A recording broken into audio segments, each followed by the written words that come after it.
네, 그리고 잠시 뒤에는 헌법재판소에서 최재 감사원장과 이창수 서울중앙지검장 등에 대한 탄핵 심판 선고가 있습니다. 윤 대통령의 탄핵 심판에도 영향을 줄지 관심이 모아지고 있는데요. 네, 헌법재판소에 나가 있는 취재 기자 연결해 보겠습니다. 팽재용 기자 나와주시죠. 네, 헌법재판소에 나와 있습니다. 말씀하신 것처럼 잠시 뒤인 오전 10시부터 최재해 감사원장과 이창수 서울중앙지검장 등에 대한 탄핵 심판 선고가 이어질 예정입니다. 이 재판 결과에 따라 즉시 복귀 또는 파면이 결정이 되는데요.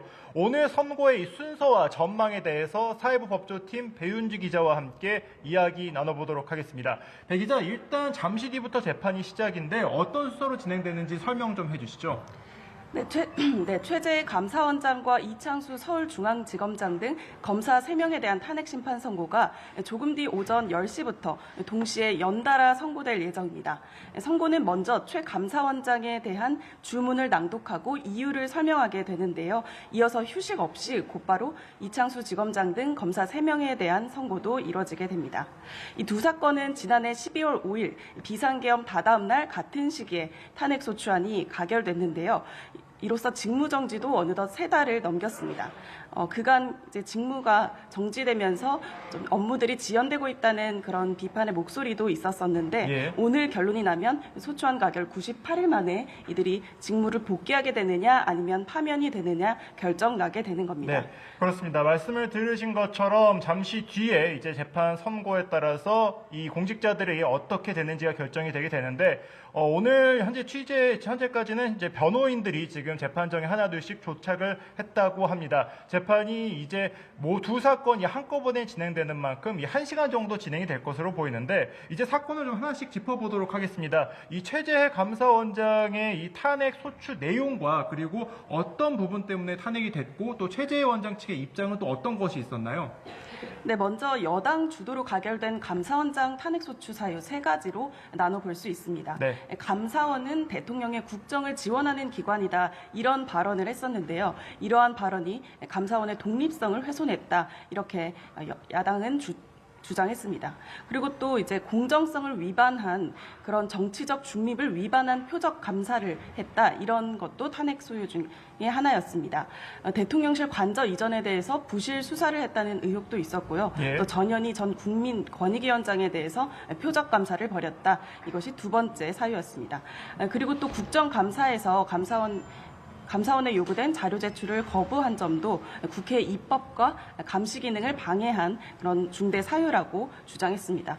이에 대해서 최 원장은 모두 일방적이고 왜곡된 주장이다 그러면서 감사원의 직무 정지로 인해서 업무가 지연되고 있다고 신속한 기각을 주장했고요. 국회 측은 감사원장의 즉시 파면을 계속 주장해 왔습니다. 네, 그렇습니다. 말씀을 들으신 것처럼 이 최재해 감사원장의 이 탄핵 심판은 이 과정 자체도 매우 치열한 공방이 함께 이어졌기 때문에 오늘 헌법재판소가 어떤 판결을 내릴지를 좀 유심히 지켜봐야 될 것 같습니다.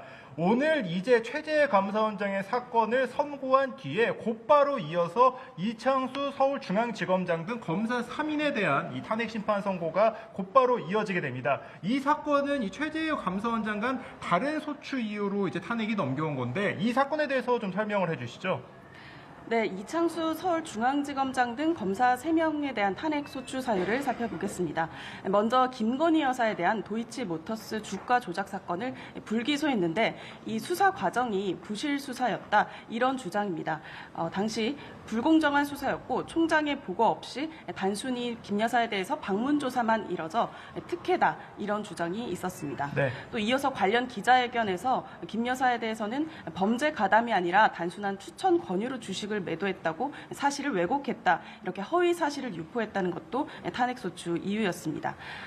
이에 대해서는 2차례 변론 기일이 열렸는데요. 지난달 24일 마지막 기일에서 국회와 검사 측은 김 여사 불기소 처분 과정을 두고 공방을 벌였습니다.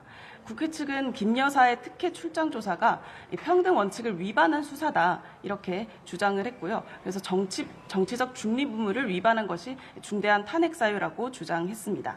반면에 검사 변호사 측은 법리에 따라서 또 증거에 따라서 사건 처리를 했기 때문에 문제가 없고 국회가 탄핵소추권을 남용했다 이렇게 답변을 했습니다. 네, 그렇습니다. 이 두 사건이 지금 약 말씀을 들으신 것처럼 100일 정도가 정제 진행이 된 상태이기 때문에 어떤 결과가 나오든 간에 결장이 파장이 좀 있을 것으로 현재 예상이 되고 있습니다. 특히나 윤석열 대통령의 탄핵 심판에도 이번 사건에 대한 결과가 직접적으로 좀 연관이 있을 수 있다. 이 같은 전망이 나오고 있는데 그 부분에 대해서 좀 설명해 주시죠.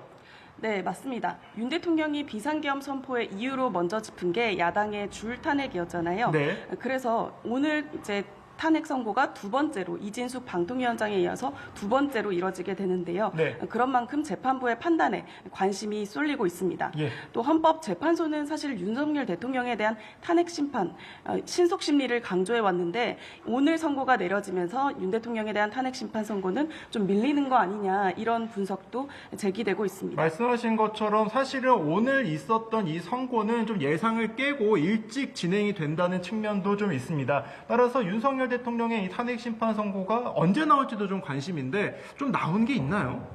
네, 아직까지는 미지수이고 좀 불투명한 상태입니다. 예.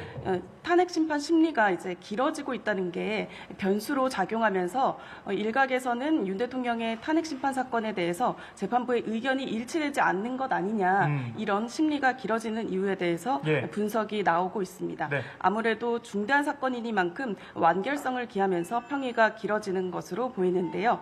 당초 윤 대통령 탄핵 심판을 신속 심리하겠다던 재판부가 입장이었었는데 이것에 대해서 오늘 선고가 이뤄지면서 약간은 우선순위를 조정한 것으로 보입니다. 네. 따라서 이번 주 선고 가능성은 사실 좀 희박해졌습니다. 예. 왜냐하면 헌재가 이틀 연속 선고를 한 전례는 거의 30년 전 1995년에 한 차례밖에 없기 때문이고요. 굉장히 드물군요. 네. 또 만약에 내일 선고를 하기 위해서는 적어도 어제쯤에는 그런 고지가 이루어졌어야 하는데 네. 어제까지도 고지가 이루어지지 않았기 때문에 네. 선고는 사실상 다음 주로 넘어가는 거 아니냐 이런 관측이 우세합니다. 네, 그렇습니다. 말씀을 들으신 것처럼 오늘 재판 내용에 따라서 윤석열 대통령의 탄핵 심판에도 일부 영향이 있을 것이라는 전망이 나오고 있기 때문에 잠시 뒤에 있을 이 선고 내용을 계속해서 좀 지켜봐야 될 것 같습니다.